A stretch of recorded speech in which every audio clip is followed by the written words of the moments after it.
His high-quality state of mind and its teachings can also be found in the text of the Blue Cliff Record and Entangling Vines. This one particular case has a deep meaning.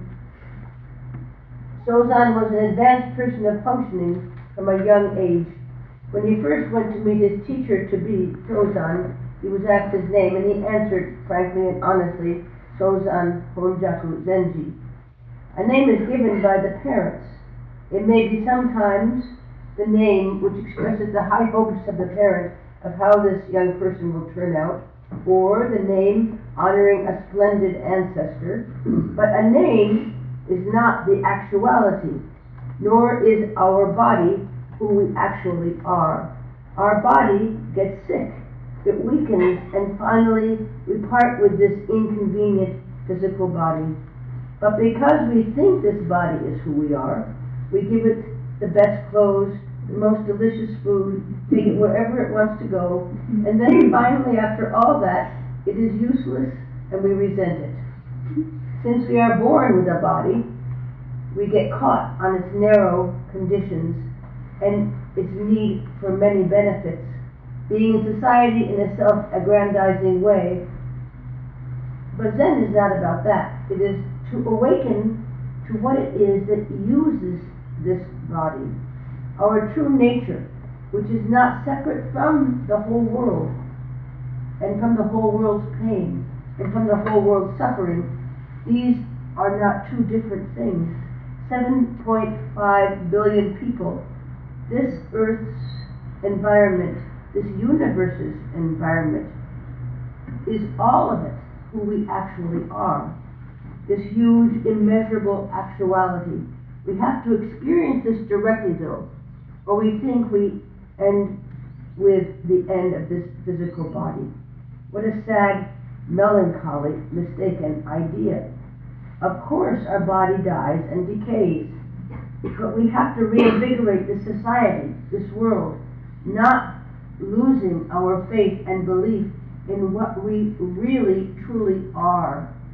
And this is what Zen is constantly pointing out and teaching, that we must use our life to realize this and then to give life to it. We don't do sesshin to improve our personality and improve our relationships. We are all always moved around by our emotions and the restriction of this physical body and the conditions that we have to directly realize. But what we need to know and experience beyond the shadow of a doubt is that we are this huge, all-embracing true nature. Sozan Honjaku Zenji was able to see that already when he was young. Asked the question twice, he told him that he was not limited to being a name, not limited to being a body. He answered, "I won't say." Sozan said, "Why won't you say it? You are a person of training. Where is your true nature, which is not limited by name and body?" But Honjaku Sozan Zenji said he would not say it anyway. This is similar to when the sixth patriarch was visited by Nangaku Ejo Zenji. When Nangaku Ejo Zenji entered the presence of the sixth patriarch, he was asked by the sixth patriarch, "What is it that has come there?" Nangaku Ejo was deeply educated. He was a very studied scholar. He did not answer the question of who it is that has come there for 8 years. For 8 years he sat. He went through it all. It's not a body, not a name, not his thoughts, not his emotions. It took him 8 years to come up with what he is, if he wasn't all of those things. And finally, with conviction, he went to the sixth patriarch and said to the sixth patriarch, "No matter what words are brought in, no matter what concepts are given, this cannot be explained. That is what has come here." The sixth patriarch acknowledged this response. When we directly touch our true nature, it shows on our face. The sixth patriarch said, You did well to realize this state of mind.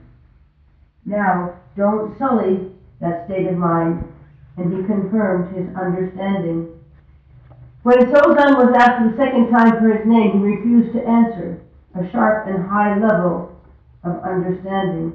Later, Sozan felt his deep gratitude to the sixth patriarch and went to the sixth patriarch's mountain, took a name for himself of Sozan from the name of that mountain, Sokezan. This name, which he chose, shows Sozan's purity and his clarity.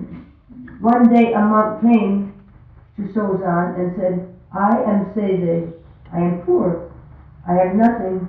My state of mind is deeply impoverished. Can you give this impoverished Seizei a blessing? First of all, it was clear from what he said that he was not a regular monk. This monk, Seizei, was truly humble, humbly asking for a blessing. But he was not simply like the signboard that he was holding up there.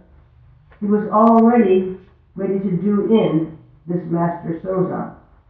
But Master Sozan saw through him immediately and answered him by saying, Venerable Seizei, to which he answered, Yes, Master. He answered honestly, and he could be seen through completely. The Sanzen bell rings, the Roshi can already tell who is coming in next. And how a student enters the room, how a student prostrates. Seeing this, the teacher can see through every bit of him. Venerable Seizei, yes, Master.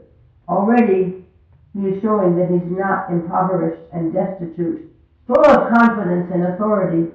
And Master Sozan then says to him, having tasted 3 cups of the best wine of Seigen, do you still say that your lips are not yet moistened, and yet you come here asking for a blessing? Probably there could be no answer from Seizei to this.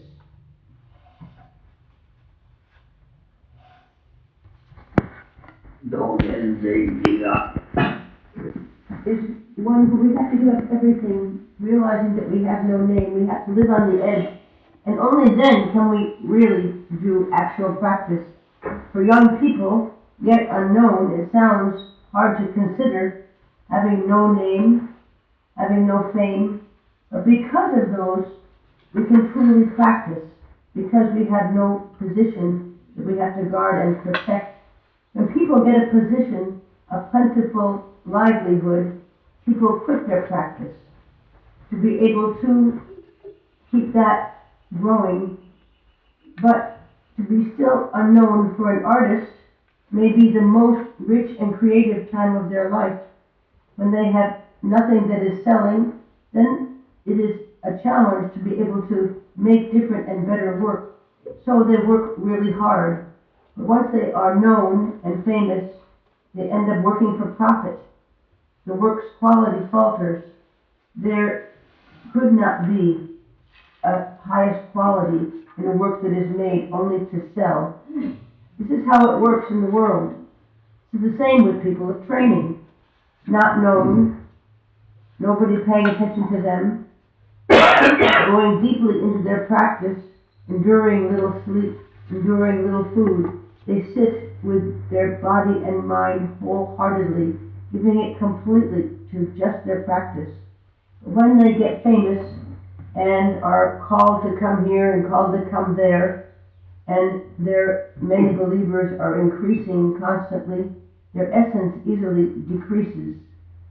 And this is put very well by Master Kou in one of his statements in the Rohatsu exhortations, when he says, in a crowd, there will always, without fail, be a pickpocket. If we get famous, knowing we will always lose our balance, this is what he is pointing out.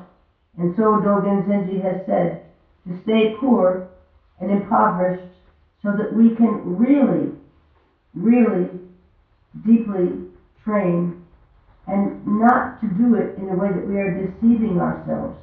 To sit deeply, not needing this fame, or not worrying, we might end up even being sick. Buddha said the same thing in the Yui Kyogyo, that when we have no money, we work harder and more honestly, but when we are well supplied, we often don't feel such an urgency to deepen our state of mind or a need to deepen our way of life. Seizei was truly one who trained deeply, but there is also a big trap here as well. If we start feeling self-satisfied with the depth of our training, or that we are doing training, that also ruins our state of mind. Humans are very complex. It is wonderful that we deepen and have experiences, but we go overboard in our self-appreciation of living a life like that.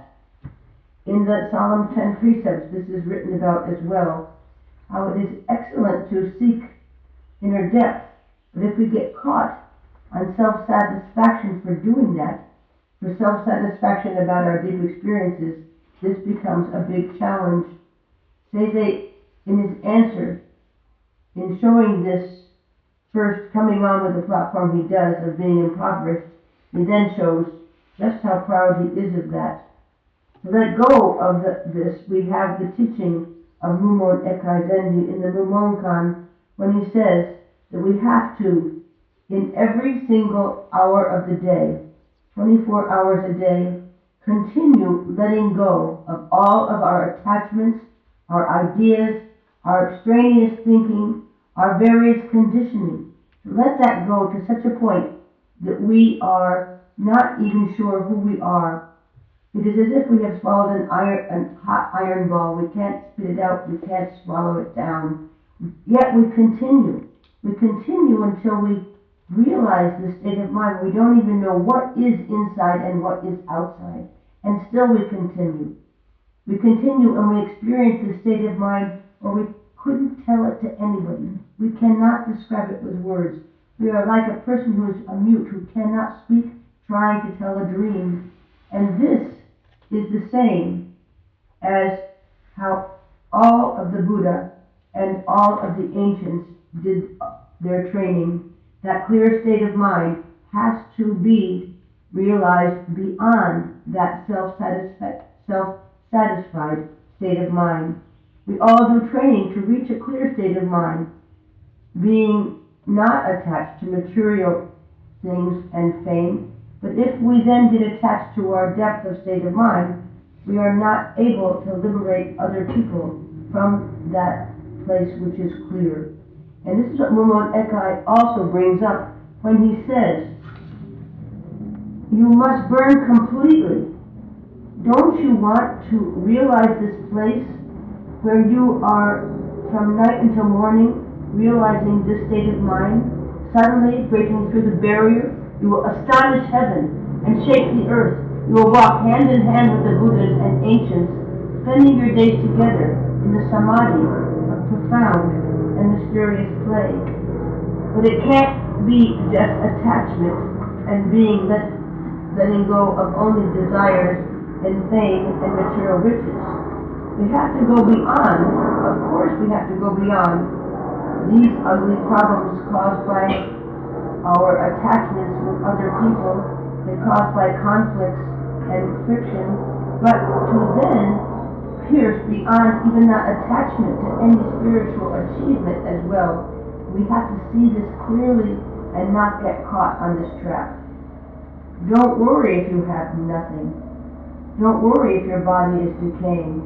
Don't worry if you know it's going to be finished. But we worry we might get sick if we have nothing and we are materially impoverished.